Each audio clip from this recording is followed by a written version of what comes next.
Yeah, a lot of it happening now. I think, you know, we could call this, in many ways, we could call this the Hong Kong syndrome. For a couple of years now, I've been talking about the kickback that's happening across the Northern Territory, and I see it as a direct result of the intervention in 2007. And it's the kids that have grown up through that period. They've seen their mothers and fathers, their parents, their elders, lose all joy in life in many cases, and their parents are not prepared to kick back and make a noise against the society that's treated them so bad. But the young kids are like young kids anywhere, just like the young people on the streets of Hong Kong at the moment, fighting for what they see as their rights. For Aboriginal kids, it's more just a kickback, where they are totally frustrated. They see their parents, their elders frustrated, and it's a kickback against the mainstream society. Now, if we understood it that way, when we then spent times to see why people are feeling as though they're oppressed and marginalised and all those sort of things, work on those issues, which I'm still working on in relation to Yolngu people on a daily basis, we would then be able to deal with some of those what we call the top of the cliff questions. You know, instead of the ambulances being at the bottom and everyone's racing around trying to solve the substance abuse and the petrol sniffing and the break and entry things, but down at the bottom, the police are there, the ambulance there, nearly every foundation in Australia now has a organisation on all these Aboriginal communities. They're all basically doing the same thing, but none of them are going to the top of the cliff. None of them are going to the top of the cliff and trying to find out why the kids are wanting to jump off. Why is the crisis there in the first place? Now, of course, the people that need to go to the top of the cliff are the young elders and parents and so on. But they've lost control over their life. They've had control taken off them totally by different government departments and political parties that come along with the same mainstream agenda. We could call it a neo-colonial agenda, just like what's happening in Hong Kong at the moment, where there's a neo-colonial agenda to work with people, to supposedly help them develop what's good for them, you know, just to follow what we tell you. And then the agenda that the people themselves experience in their life reality. Their life reality is that they don't understand what's going on. They've lost control. They haven't got control over many areas of their life anymore. It's all taken off them.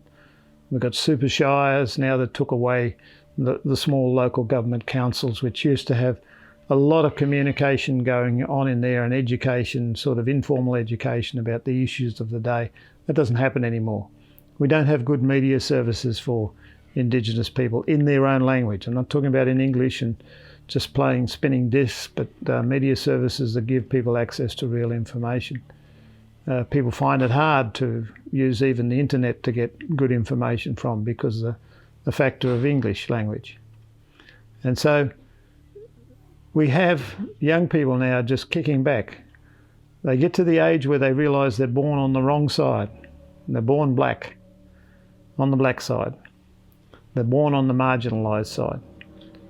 And that doesn't make them feel very excited. That makes them feel as though they've totally and absolutely missed out. And they believe they've missed out because of the dominant culture that's on the other side. They've got the houses, they've got the cars, they've got the jobs, they've got the say, they've got the political clout. Over there, they get the jobs. As one young elder said to me just a few months ago, all our kids, when they're young, dream of being doctors and pilots and so forth. By the time they're 6 and 7, they've lost that dream. Then they go off sometimes to colleges down south and all that, and that becomes an absolutely lousy experience because, again, communication, language is not taken into consideration.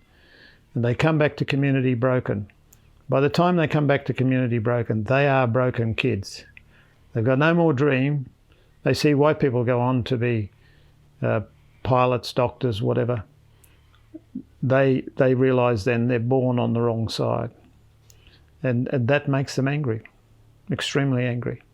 And they kick back. They kick back against their own people, against their own elders. They tell their own elders to get lost, and worse than that, far worse than that. They tell them that we don't want anything to do with your old law, your old ways, stupid old ways, and much stronger words than that are used. But they don't fit into the other side, so they feel as though they're lost in between. Now, until we can bring good community development principles back into play here, or President Obama would call them good community organisation principles that he was taught, until we bring those principles back into play and we put people from the mainstream in those communities who learn language, learn how to communicate, learn the theory about good community development and good community education, and we start to empower those communities with those mainstream people working together with the people. Until that starts to happen, we will just continue to fill up the jails. If we did that, it would cost a fraction of the dollars it's going to cost to keep people in jails. And guess what? We wouldn't have people smashing our windows, breaking into our houses, jumping over fences, smashing our windows in our cars and all those sort of things. We wouldn't have that aggro group of people.